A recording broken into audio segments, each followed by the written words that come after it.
Hola, ¿cómo están? Espero que anden muy bien.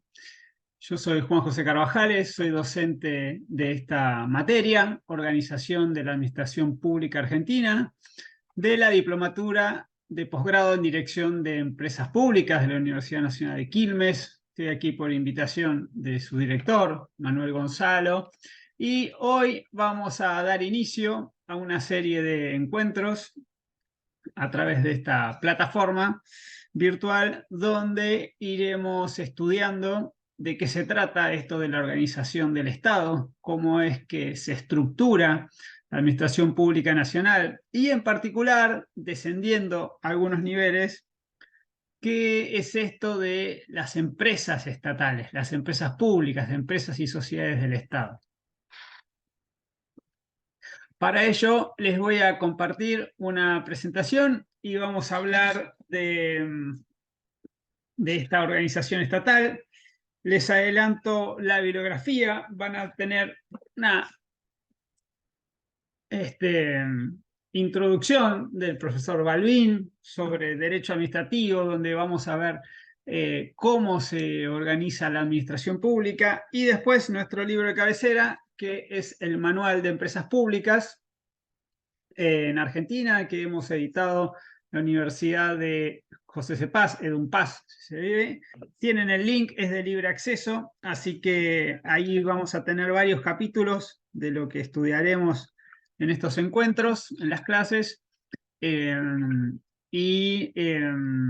tienen acceso a esa bibliografía y la vamos a ir estudiando. Así que, si les parece, voy a empezar por compartir para tener una primera aproximación a la temática. En el campus van a encontrar actividades, van a encontrar algo del desarrollo que aquí ven y van a tener también estas presentaciones. Bien, vamos a hablar de la organización de la administración pública. Lo primero que hay que decir y que ustedes van a poder profundizar es que el Estado como tal, lato sensu, ¿sí?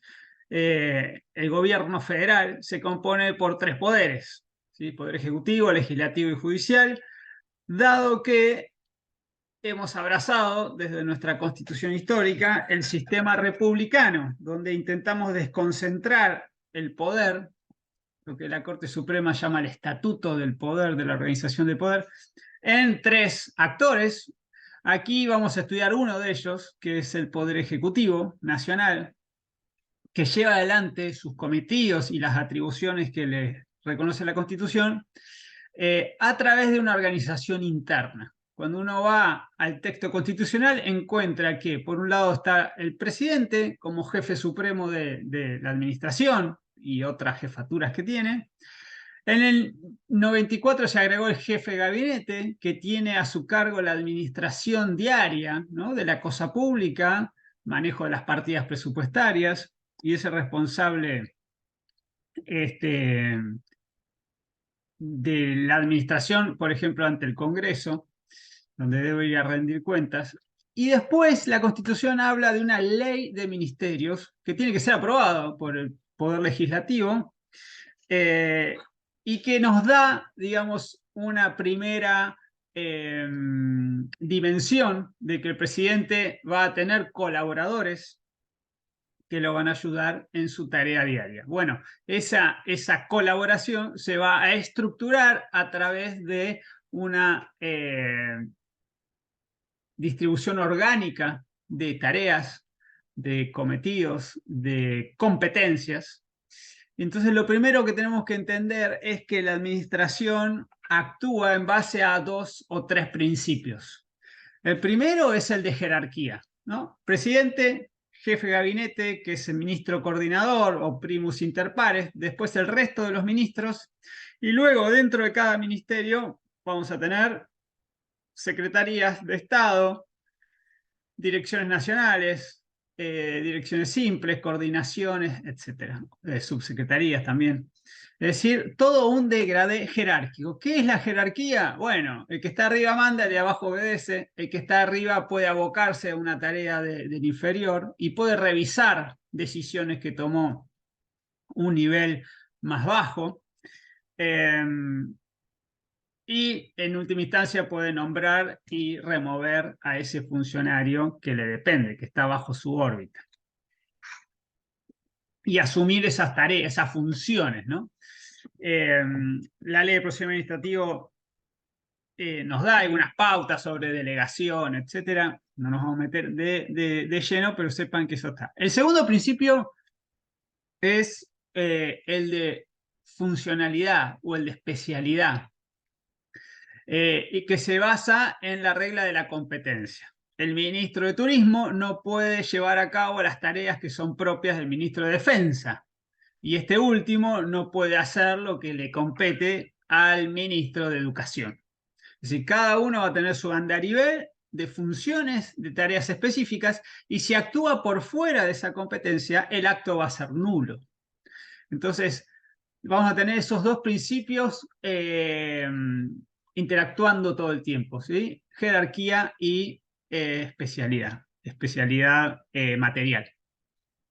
El tercer principio que algunos autores añaden es el de colaboración o cooperación entre las áreas.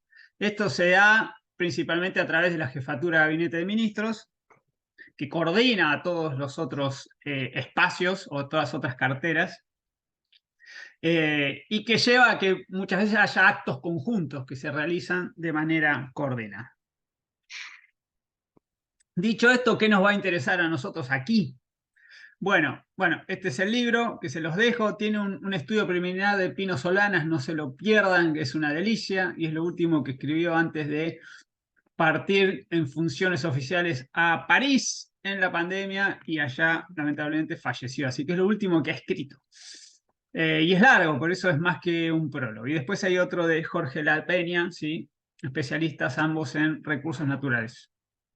Bien, el índice, organización administrativa, rol del Estado en la economía, configuración de las empresas públicas y las modalidades que van a adoptar empresas públicas hoy en día, y el caso de los regímenes de gobierno corporativo, y vamos a estudiar un caso en particular que es YPF. Esa va a ser la propuesta a lo largo de estos videos. Bien, organización administrativa, estos principios, ¿dónde nos vamos a situar para comenzar este recorrido? En la Ley de Administración Financiera. Es una ley del año 1992, previa a la reforma constitucional, cuando estaba desplegándose a pleno el neoliberalismo en el mundo, ¿sí? Consenso de Washington, que en Argentina se tradujo en las leyes de reforma del Estado, de privatizaciones y descentralización de funciones. En ese marco se dicta esta ley para organizar la administración financiera del Estado, caja única y sistemas de control concentrados también.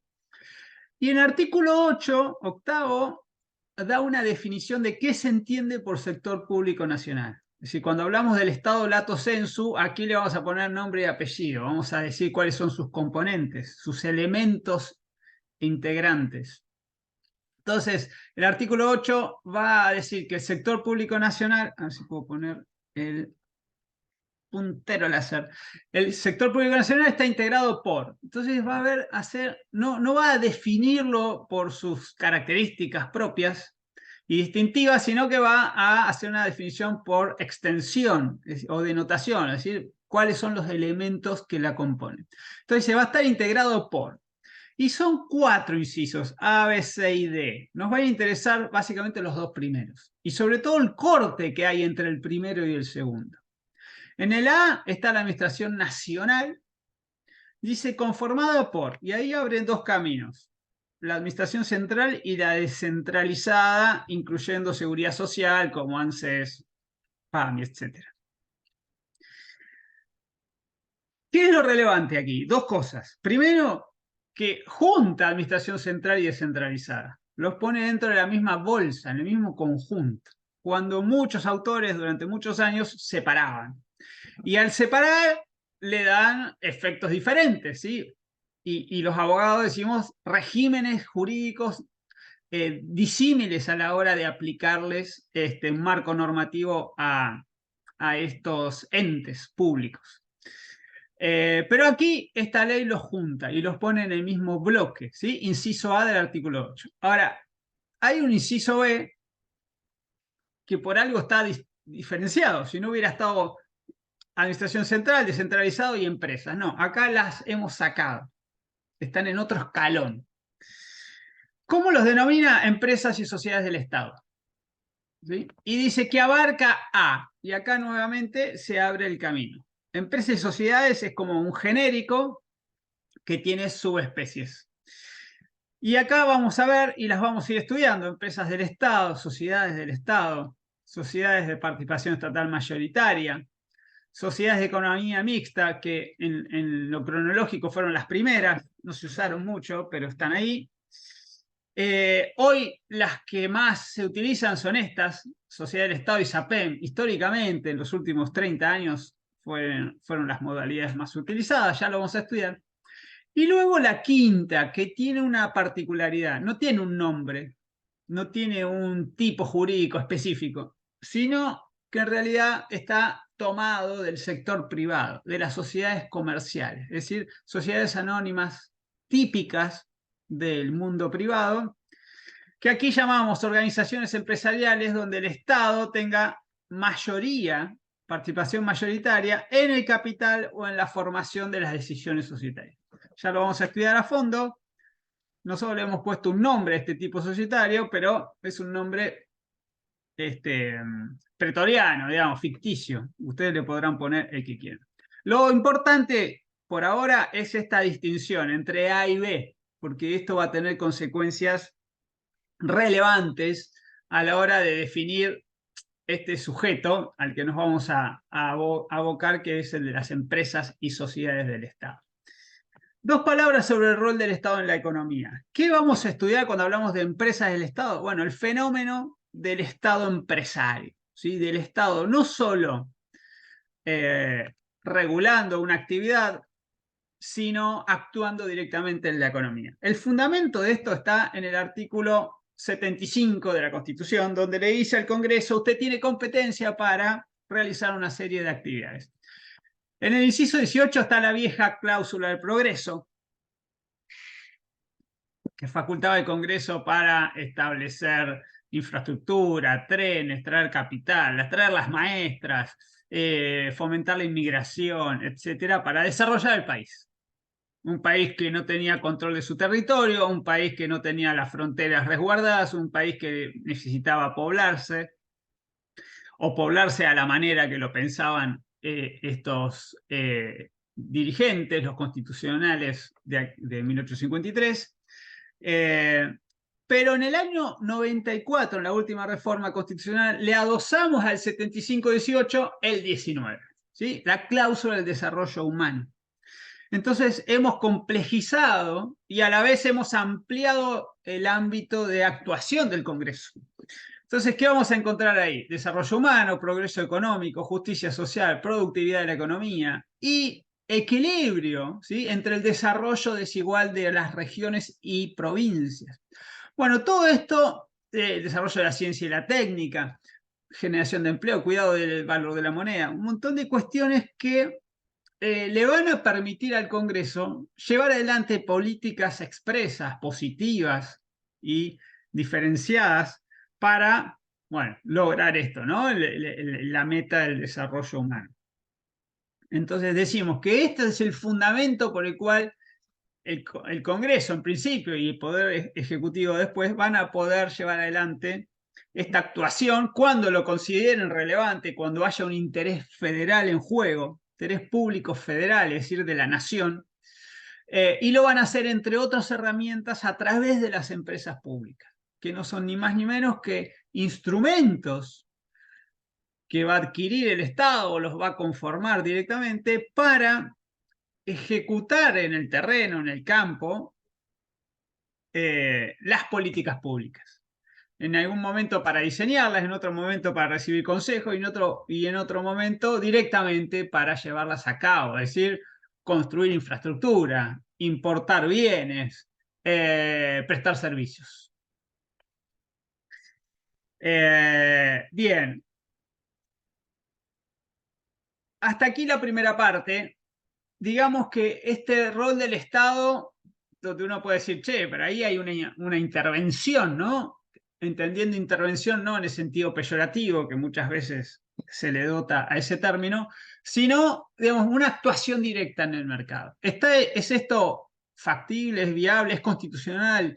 Bueno, nosotros decimos, esto se inscribe en el marco de la reforma de 1994, que estaba en ese estado de época, ¿no? Estaba en una preponderancia del neoliberalismo donde el Estado tenía un rol secundario, suplente, principio de subsidiariedad. Es decir, correte, sentate, espera que yo te llame, y la iniciativa la tenía el sector privado.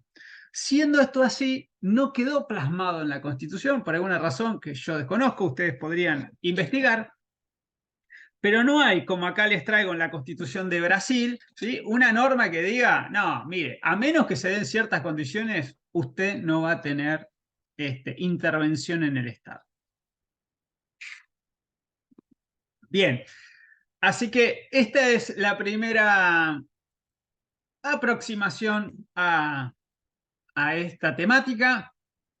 Repasemos, tenemos gobierno federal, 3 poderes, división de poderes, principio republicano. Nos quedamos con el poder ejecutivo, que tiene un presidente, un jefe de gabinete y ministros colaboradores que se organizan por un principio de jerarquía, donde el de más arriba tiene preponderancia sobre el de más abajo.